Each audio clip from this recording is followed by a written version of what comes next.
Jason, something is happening at McDonald's. Are they bringing the Grimace Shake back? No, not that. I wish, but no, not that. So the thing that is happening is that McDonald's franchisees can't raise prices enough to cover the recent minimum wage hikes.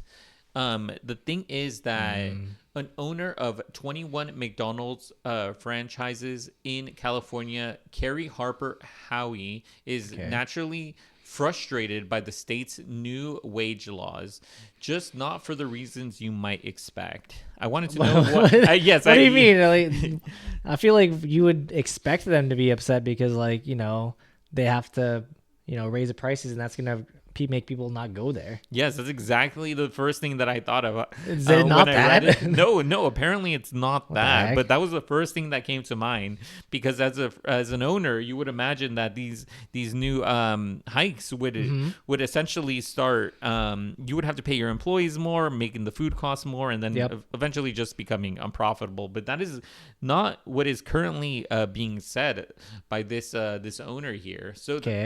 So the thing is, we need to roll this back a bit. So starting April 1st, hundreds of thousands of fast food workers will be guaranteed a wage of at least $20 an hour, $4 above the current rate. I mean, the crazy thing is that I feel like In-N-Out was always paying like way above minimum wage. I do agree with you. I always heard them In-N-Out was one of the best places to go to if you wanted like a really high wage for making a burger and fries. But there is a lot more to this story. But before that, if you like interesting content like this, consider subscribing.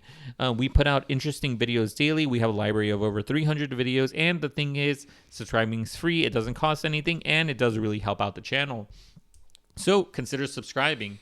So the thing is that while touted as a much needed raise for a large sector of low income workers, Assembly Bill 1228 will certainly impact the bottom line for franchisees like Harper Howie. But that alone, she says, is not why she and many of her counterparts feel unfairly targeted. I would imagine that's the main thing. Yeah, I was like, what do you mean? Yes. So yes, I think everyone who sees this because I read some of the comments on these things too, especially on this, because first off, it is very expensive to have a McDonald's. Yeah, like because you have to buy everything. Yes, but 21 McDonald's. Yeah, that's so much. It's multi-millionaire in assets, at least.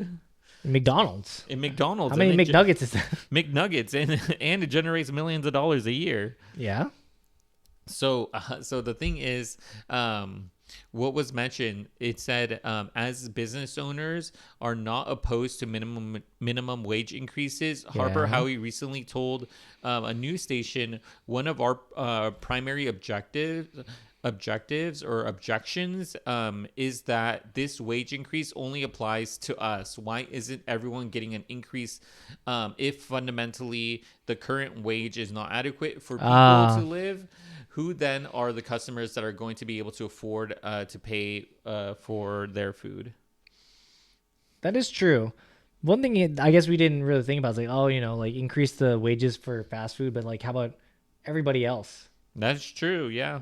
Because like other restaurants don't get a minimum wage boost. If anything, like the wages at a lot of like sit down places or people with like waiters is like tip generated. That is true. Yes, a lot of it is tip generated.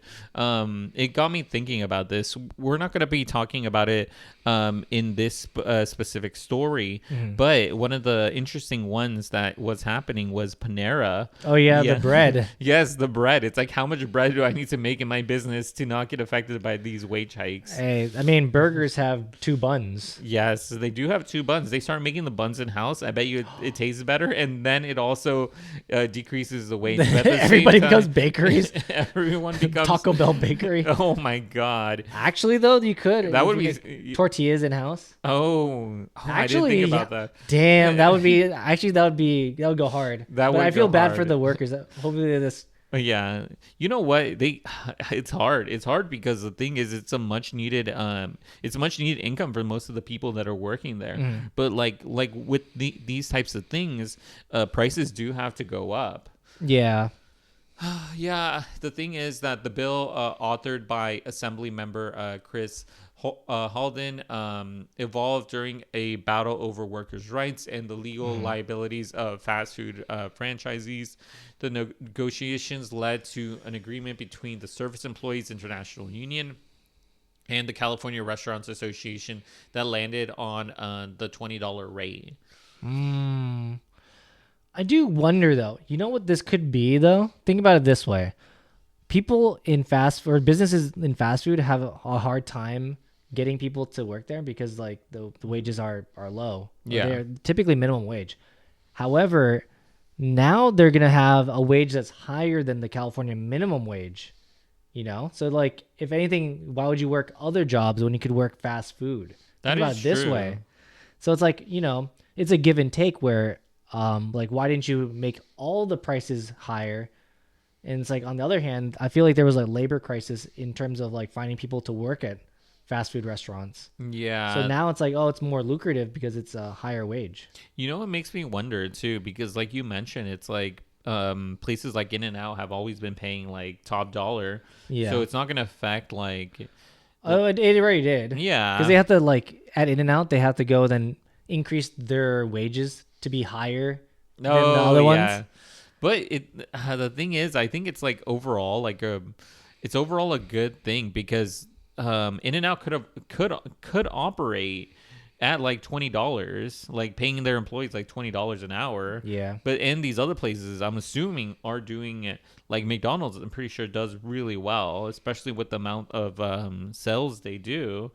I mean, probably less so now, given how much money they're charging. That's true. That is true. We have seen video of people talking and saying it's like it's McDonald's is getting too expensive. There's that. I wonder if it's gonna start getting to where it's like shrinkflation, where they're gonna start They like make the reducing burgers stuff smaller. smaller, or maybe like put filler in there, Oh, or yeah. some other ways to like reduce the amount of money spent, or increase other places to like keep the prices about the same. What's it called? You order a 20-piece McNugget, and then it suddenly starts changing to 19-piece. The 19 they start taking some of it out. I feel like maybe like the weight of each chicken nugget might go down. They might be That'd be crazy. still same size, but it's like more air in the chicken Oh nugget. my god. It's more bread, more fluffy. It would be more fluffy. So the thing is that inflation and the rising cost of living have prompted countless labor actions in California since the end of COVID-19. By most accounts, 16 per hour, the state's current minimum wage is difficult to live on, not to mention to raise a family in California urban areas. So one thing I did see though is that I saw a Instagram reel where it was like on McDonald's day one of having the rate increase, and it was just all the iPads, the iPad ordering. really? Yeah, there was no like they turned off the signs to order it like up front, and they took away the cash registers. Really? Yeah, there's no cash registers. The like TVs in front where you would normally look to like see the menu to in person order gone, and it's just all the giant iPads. Really? Yeah, none. And everybody else was just working in the back, working the fast food line. That's crazy. Oh my god. I could yeah, if that's probably how it's going to end up being, by the way. Yeah. That's minus one worker. That's minus one worker. Yeah. His sacrifice will pay for everyone else. I mean, if you think about it, it's like you just take that extra bit of wage that you would have been spending on that person and divide it Yeah. among everybody else. Yeah, that's true. It's sad, but it's like it's the way it's most likely gonna go. The thing is that they also mentioned we did not just raise the minimum wage to $20 an hour for fast food workers. Holden said after Governor Gavin Newsom signed AB 1228 in September 2023, we helped a father or mother feed their children. We helped a student put gas in their car and helped grandparents get their grandchild a birthday gift. At the end of the day, this law came to pass as a result of negotiations. We were not a part of those negotiations. negotiations, we did feel as though we had someone in the room, and we certainly would have advocated differently on our behalf. This is from this is from also the other side of the franchisees talking. So there's two. The franchisees are saying it's like they wish they all had someone in the room to advocate for them, and then Holden is saying that they're doing a good thing. So at the end of the day, the thing is, like, this all came down to negotiations, and the negotiations ended up at $20.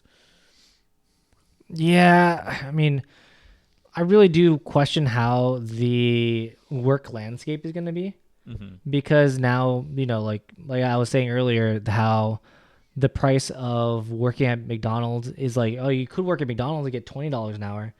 Like, why would you work a different job at somewhere else? Like Target or something like that. Yeah, where it's like, oh, it's minimum wage. Like, okay, I mean, I could do that and get paid more. Yeah, why would I do that? That's true. I would want to hear from our audience what they think about this. What do they think, if this is an overall good thing? I'd be curious to know. So yes, leave your comments in the comment section down below.